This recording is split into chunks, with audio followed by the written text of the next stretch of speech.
C'est drôle, mais plus j'avance dans ma vie, plus je me rends compte que on peut plus être créatif. Alors, pourquoi? Parce qu'il y en a déjà plein qui sont passés par là.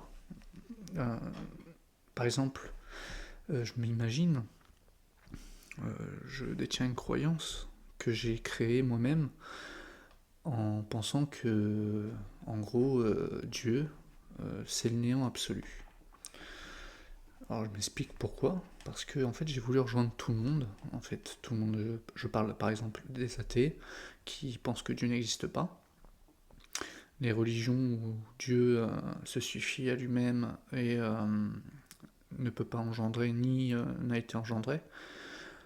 Euh, les religions aussi polythéistes qui pensent que Dieu est partout, dans les saisons, dans tout ça, etc. etc. Et j'avais du coup conçu ma propre religion où Dieu serait le néant absolu. Pourquoi le néant absolu? Car les scientifiques ont essayé de créer le néant absolu et ils n'ont jamais réussi.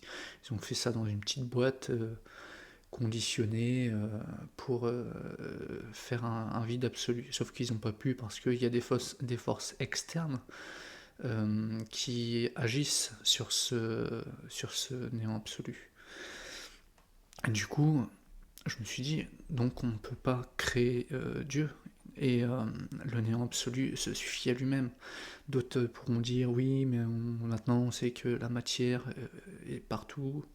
Non, pour moi, en fait, le néant absolu est tout autour de chaque matière. Voilà. Et autour de chaque matière qui existe. C'est-à-dire que tout autour de chacune de vos atomes, chacun de vos cellules, ce néant absolu existe. Et c'est lui qui crée cette liaison en fait. C'est lui qui, c'est lui qui est maître de cette matière. Et je me suis dit, ouais, je l'aime bien cette philosophie de vie, ou cette croyance philosophique, je ne sais pas comment on pourrait l'appeler, mais voilà. Après, je me suis, bon, je lis pas mal de philosophie, que voilà, ils ont tous parlé, enfin pas tous, mais il y en a qui ont parlé de Dieu, comme par exemple Descartes et puis Kant, qui ont parlé de Dieu, ils étaient en désaccord, et voilà. Sauf que moi, c'était justement pour trouver un point de liaison là-dedans. Et ensuite, j'ai lu Tao Te King, il me semble que ça s'appelle, ouais, c'est ça, Tao Te King, Lao Tse. C'est de Lao Tse, en fait, qui a été traduit, c'est un philosophe chinois, et ça a été traduit par Liu Kai, pardon si je prononce mal, voilà, donc il a traduit une partie, et le Tao, en fait, c'est justement ce que je pensais à peu près de mon Dieu, quoi, du Dieu universel, du Dieu de tout. Donc le Tao, c'est en gros quelque chose de fuyant et d'insaisissable. Donc fuyant pas dans l'optique où ça a peur, non, c'est fuyant dans le mouvement en fait. Parce que c'est partout et on peut pas le saisir et l'humain ne peut pas le percevoir, on ne peut pas percevoir le néant absolu, l'obscurité. Et voilà, en fait, finalement, en fait, j'ai pas inventé ma philosophie ou ma croyance, elle existait déjà. Mais ça me dérange pas du tout, parce que justement, le Tao Te King, euh, le Tao, est une philosophie que j'apprécie énormément et que je respecte énormément. Et le fait d'avoir eu cette, entre guillemets, intelligence pour aller vers une philosophie qui existe déjà sans la connaître, j'ai trouvé ça intéressant. Très intéressant, et du coup, ça vient appuyer sur une vérité qui était à la base subjective. Du coup, là, c'est plus du subjectif, puisque ça vient de quelqu'un d'autre. Donc ça devient plus objectif pour moi. Donc ma subjectivité est devenue de l'objectivité grâce à quelqu'un. Voilà. Grâce à Lao Tzu, Tao Te King. Voilà. en gros, un saint Tao, voilà, un maître dans la philosophie du Tao King, Tao Talking. Voilà. Donc, je suis plutôt heureux euh, de cette philosophie. Alors voilà, moi je suis quelqu'un qui n'est pas fixé sur une philosophie propre, comme beaucoup disent je suis cartésien, ou non, moi en fait, alors j'ai un côté pragmatique aussi, voilà, je vis d'expérience de ma vie, et faut comprendre que je suis en recherche de sagesse, comme je pense une grande majorité des humains. Plus on va vieillir, plus on va aller chercher vers cette sagesse, on va chercher de l'intelligence, du savoir, voilà. Et bon, c'est vrai que moi je tourne beaucoup autour de la philosophie, de la psychologie, des neurosciences, des choses telles que les croyances, puisque pour moi la croyance est un pouvoir humain. En gros, avec la croyance, euh, on est capable de tout. Voilà. Pour moi, hein, personnellement, je suis capable de m'auto-guérir grâce à ma croyance. Je tombe quasiment jamais malade et je ne prends jamais aucun médicament. Voilà, bon, je me vaccine, hein, forcément par obligation comme tout le monde, hein. Bon, sauf que bon, moi, le vaccin anti-Covid, je ne l'ai pas fait, mais c'est un choix personnel. Il n'y a rien de politique dans ce choix. Et je n'ai jamais eu le Covid, malgré que j'ai été en contact avec des personnes qui avaient le Covid, etc. Bon, en fait, on va passer parce que je sais qu'il y en a beaucoup que ça touche énormément ce genre de sujet. Donc, voilà, le Tao Talking, du coup, une philosophie dans, dans une optique un peu du non-agir, en gros. Et comme et moi, ça me fait grandement sens parce que la science a cherché un peu si on avait réellement un libre arbitre et si on posait la question de est-ce qu'on est libre euh, de notre choix en fonction de notre propre cerveau. Eh bien non. Non, pourquoi? Parce que la science arrive aujourd'hui à prédire avant même que nous choisissons oui ou non à une question, eh bien la science arrive à savoir si vous allez répondre oui ou non 7 secondes en avance avant même que vous ayez appuyé sur le bouton. Donc en gros c'est une part génétique c'est une part génétique de génération aussi, oui génétique, qui va faire en sorte que votre cerveau est déjà conditionné à préparer une réponse à une question. Donc moi, où j'aimerais bien qu'on teste mon cerveau, parce que je suis quelqu'un qui va se remettre en question tout le temps. Et même quand je me dis, il faut que je fasse ça, eh bien là, je vais me dire, non, je vais pas le faire. Je vais pas le faire, voilà, je vais attendre, patienter. Et la, la philosophie du Tao, c'est ça, c'est le non-agir en fait, qui va donner plus de sens, plus de liberté à l'humain. Et je trouve ça libérateur finalement, oui, complètement même. Euh, Comme on pourrait parler de méditation, de prise de conscience, et le Tao va vous dire, voilà, des fois il faut savoir se taire aussi. Il y a des choses qu'on arrive avec notre cerveau, à, à communier avec autre chose que nous-mêmes, donc communier avec le Tao, communiquer avec le Tao indirectement, mais avec le cerveau. Comme on pourrait parler, oui, des chakras par exemple. Admettons que voilà, l'alignement des chakras par exemple ferait que on arrive à communiquer avec le Tao. Voilà. Donc moi ça m'est déjà arrivé, mais le fait que j'en ai parlé, eh bien ça fait que je n'y arrivais plus, ou je n'ai pu donner suite à ça, alors que c'était très agréable.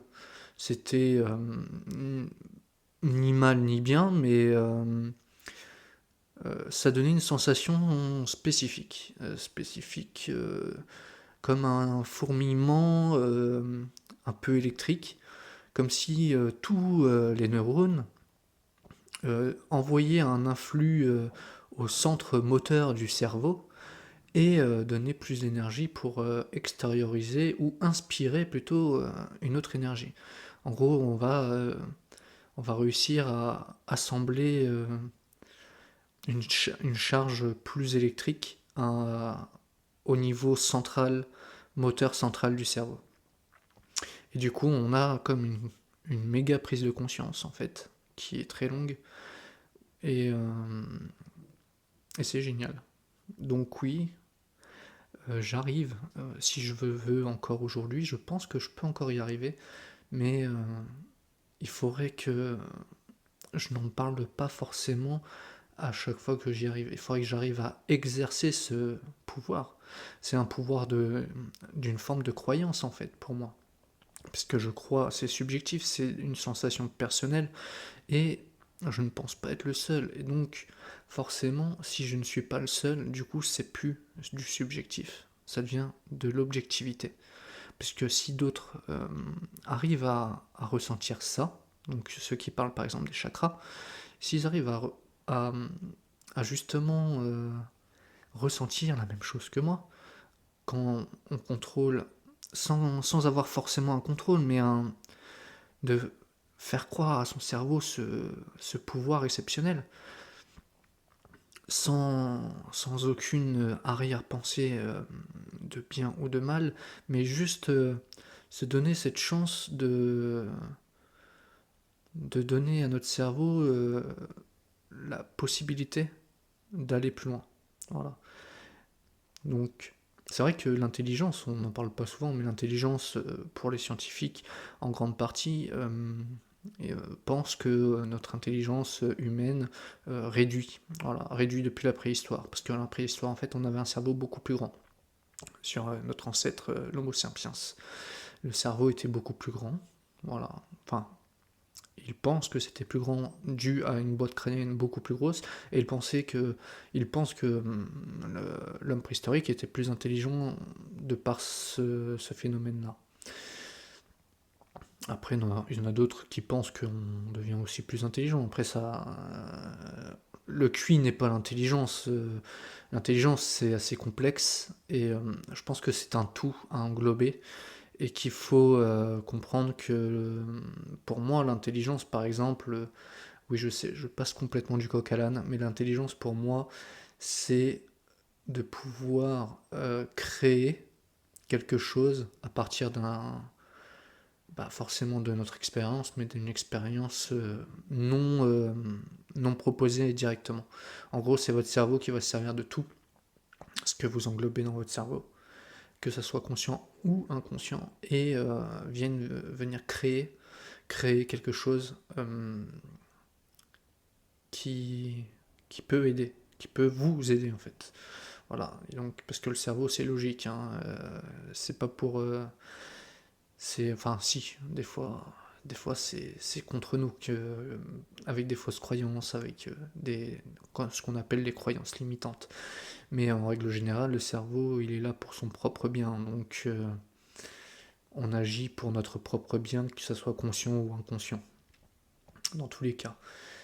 Mais par exemple, les rêves, c'est un peu une forme d'intelligence créative, où on va pouvoir assembler des choses qu'on connaît ou qu'on a déjà vues pour, pour créer quelque chose en fait. Quelque chose qui n'existe pas forcément, parce que les rêves sont souvent un peu spéciaux, un peu bizarres, et c'est un peu grâce à ça qu'on ne se prend pas trop au sérieux en fait.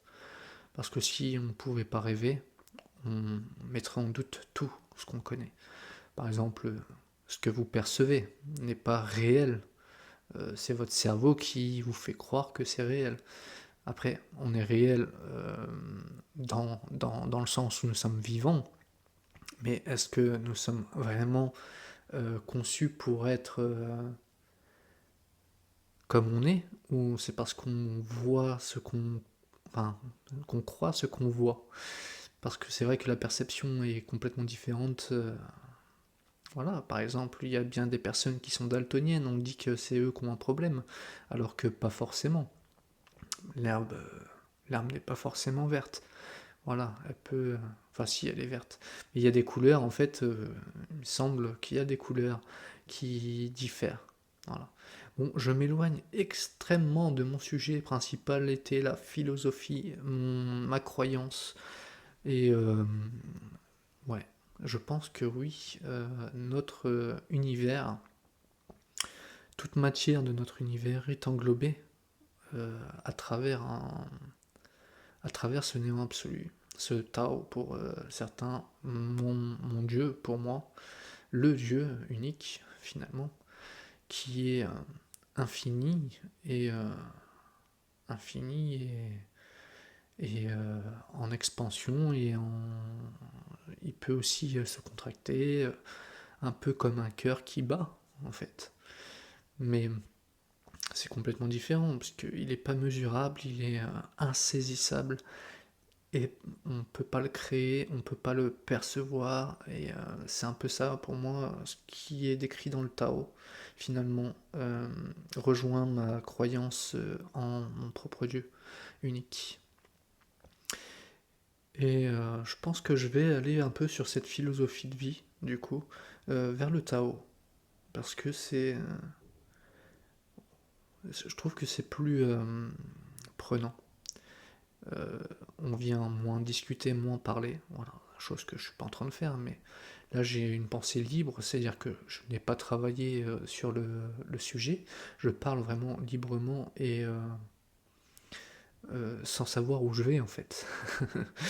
Ouais, sans clairement savoir où je vais, c'est pour ça que je passe aussi assez du coq à l'âne, mais je reste sur cette optique à me dire que oui, le Tao, se taire, le non-agir, c'est un peu une forme de méditation, de chi, de tout ça, de tout ce qui est jouer avec en fait le Tao, mais jouer sans mal, sans bien en fait, sans savoir ce qu'on fait, vraiment. C'est croire. Croire, c'est jouer avec le Tao pour moi. Croire. Et la croyance est un pouvoir. Il y a beaucoup de choses où on peut croire, par exemple, faut se mettre dans ma tête, hein. Alors, on peut croire, par exemple, j'ai un système immunitaire parfait, exceptionnel, et tous mes ancêtres m'ont donné ces gènes pour ne jamais tomber malade. Le fait que je crois à cette croyance que je me suis fabriquée, je suis donc intouchable en termes de maladie. Ce qui pour l'instant est vrai, hein, à part une petite goutonnée de temps en temps, mais ça c'est pas une vraie maladie, hein, c'est juste qu'il fait froid et que voilà. Mais je pourrais aussi bien dire qu'une douche froide ne me fait pas peur et je n'ai pas forcément froid quand je prends une douche froide. Parce que la douche froide me devient bénéfique. Donc je me fais croire que cette douche froide n'est pas froide en fait. C'est une douche bénéfique à mon corps. Pour la perte de poids, pour la revitalisation de la peau, pour beaucoup de choses.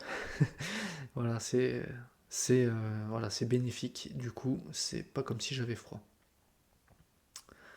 Oui, je sors encore du sujet, mais c'est pas très grave.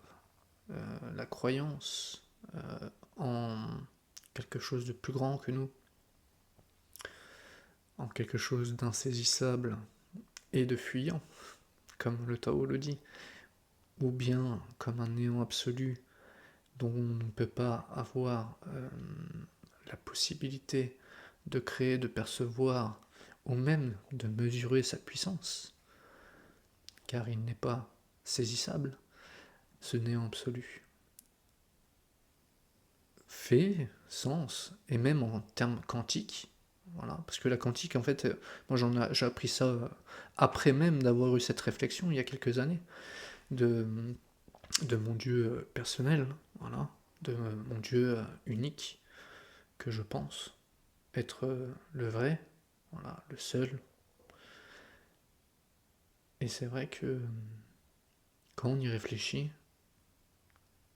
ça fait sens. Ça fait sens et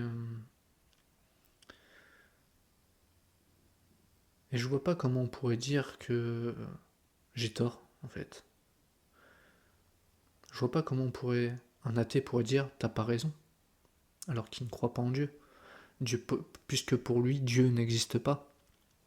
Voilà, donc oui, pour toi, subjectivement, il n'existe pas, puisque tu es dans l'incapacité de percevoir ce néant absolu. Tu es dans l'incapacité physique de créer ou de percevoir ce néant absolu, ou de même de mesurer sa puissance. Donc, oui, tu as pas forcément tort. Que on peut dire que oui, les, les personnes qui croient en plusieurs dieux, je suis désolé, je trouve plus le mot, parce que j'allais dire polygame, parce que ça n'a aucun rapport. euh, donc, je pense, je crois que je me suis trompé. Donc, il y a de Dieu partout, parce que même dans ce plus petit atome que tu n'arrives pas à percevoir, tout autour de lui, il y a ce néant absolu que tu es dans la capacité de percevoir. Et que c'est pour ça qu'on... Par exemple, vous voyez, admettons que là, tout de suite, il fait un noir, une obscurité tellement sombre que vous ne pouvez rien y voir. Et que tout à coup, il y a quelqu'un qui arrive et qui vous allume une torche. Donc, vous avez de la lumière autour de cette torche. Vous voyez la torche, vous voyez juste ce qui se passe autour de cette torche, mais pas plus loin. En fait, l'obscurité, elle n'a pas disparu, elle est toujours présente, mais elle laisse, elle laisse son intensité réduire uniquement pour qu'elle vous laisse percevoir cette torche. En gros, c'est le néant absolu qui vous laisse la possibilité de percevoir quelque chose autre que elle-même. L'homme veut ressembler à la terre veut ressembler au ciel, le ciel veut ressembler au néant absolu, mais le néant absolu, lui, il peut que se ressembler. Il n'a pas, il a rien d'autre pour croire qu'il existe. Donc, ouais, je trouve ça vraiment, vraiment libérateur. Et finalement, je peux me dire que je suis un peu un rien en fait. Je suis rien. Je suis pas grand chose ici, moi. Je suis pas grand chose ici. C'est nous tous qui sommes quelque chose de grand. C'est l'humanité qui est grande. C'est pas l'homme dans dans son individualité qui est quelque chose d'importante. Et c'est pour ça que j'ai du mal avec notre monde. J'ai vraiment du mal avec notre monde. Ça fait des années que je me bats pour essayer de, d'accepter les autres en fait. Et j'y arrive hein, finalement. Mais ça n'a pas été facile. Ça a vraiment pas été facile parce que genre Instagram, tout ça, montrer le plus beau de votre vie. Moi, je suis plus à vouloir montrer le plus moche. Pourquoi parce que à force de voir de la beauté partout, je trouve ça laid en fait. Et je me dis pourquoi on pourrait pas voir de la beauté dans la laideur. Et c'est là où je me dis ça serait bien c'est qu'on prenne mon cerveau en imagerie. Parce que waouh, waouh, waouh, waouh. Après je pense pas être le seul à être comme ça, mais voilà. Voilà, je suis pas, non, pas du tout. Je pense pas être le seul. On est tous uniques Mais il y en a je pense qu'il y en a qui sont vraiment dans dans l'irréel de notre monde. Un réel irréel, c'est drôle. Donc oui, ils sont dans l'irréalité de leur réalité en fait. Se montrer, vouloir montrer qu'on a plus que certains, que peut-être que c'est même inconscient. Peut-être qu'ils le font inconsciemment, peut-être que avoir le plus bel appartement, les plus belles choses dans sa maison, pour quand on invite une personne, elle puisse percevoir à travers les objets matériels. Donc je pense qu'il faut respecter, et que ce soit du matériel ou autre, ou l'humain, il faut tout respecter en fait. Et montrer son... En gros, on montre un peu qui on est à travers notre matériel à nous. C'est-à-dire que moi, je possède pas de choses qui ont beaucoup de valeur. Parce que je souffre d'un complexe d'infériorité. Je pense que c'est à cause de ça. Euh, je pense vraiment que c'est à cause de ça. Mais en dehors de ça, c'est pour moi une libération aussi. Parce que demain, je peux me séparer de ce matériel que je respecte. Je peux le brûler, par exemple. Je peux le perdre. Et je n'en serai pas attristé à cette perte. Je suis libre en fait. Je suis pas accroché à mon manque, à mon complexe d'infériorité, tout simplement. C'est une forme philosophique de voir les choses, c'est de se dire oh non, je suis pas attaché à ce complexe. Voilà. Donc oui, j'ai l'impression d'être plus bête qu'un autre. Oui, j'ai l'impression de ne pas être intelligent. Oui, j'ai pas l'impression d'être utile dans notre monde, mais c'est en c'est un complexe, c'est un traumatisme même, je dirais, de mon passé, qui me fait croire, c'est ce qu'on appelle une croyance limitante, c'est une mauvaise... Enfin, on pourrait pas... Je devrais pas dire que c'est une mauvaise chose, parce qu'il n'y a pas de mauvaise ou bonne chose pour moi. Il n'y a que des choses, voilà. Et non, c'est une passade de la vie, où on peut découvrir autre chose, et et c'est pas forcément toujours facile, parce que ça reste des souffrances émotionnelles à combattre. Enfin, c'est pas du combat en fait, c'est plus à venir apprécier. Je peux apprécier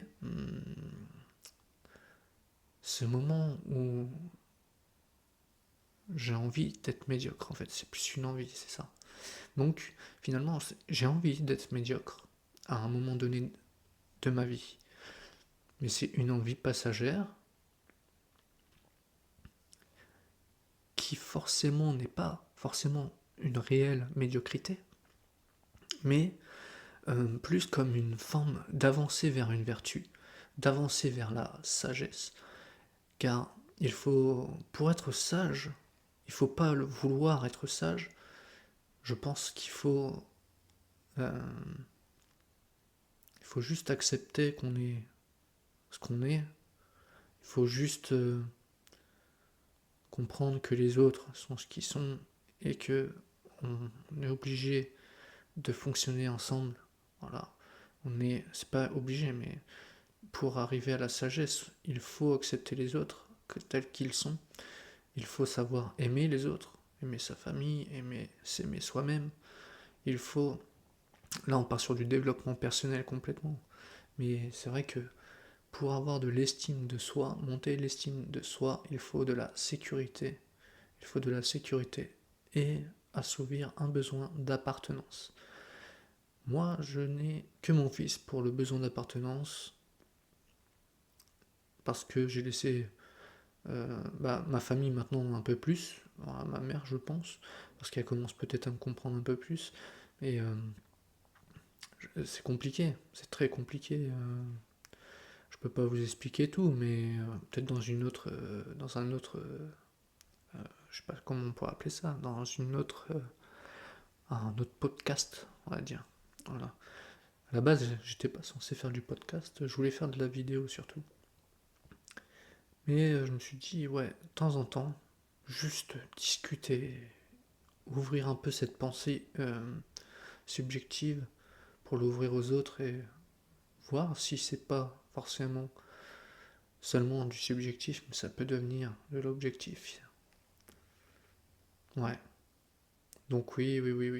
Le néant absolu. Et, et un peu comme notre enveloppe, je dirais. C'est notre enveloppe, c'est notre Dieu, c'est notre puissance, ce néant absolu. C'est lui qui nous maintient, qui nous fait voir, qui nous laisse plutôt, qui nous laisse voir ce qu'on peut voir. C'est dingue. Et imagine-toi, t'es un milliard d'atomes, t'es rempli de bactéries, d'atomes, de plein de trucs. Tu ne sais même pas ce que tu es toi-même. Même les scientifiques ne savent pas exactement ce que tu es toi-même. Et, et tu préfères te dire, oh, bah, je préfère croire à la science, même s'ils se remettent tout le temps en question et que c'est jamais, il n'y a jamais de vérité absolue, plutôt que de croire en toi-même, de croire en ce néant absolu, ce Tao Talking, euh, et d'accepter que oui, tu n'es rien à part une conception de plusieurs choses qui vit à travers ça, à travers ce néant absolu.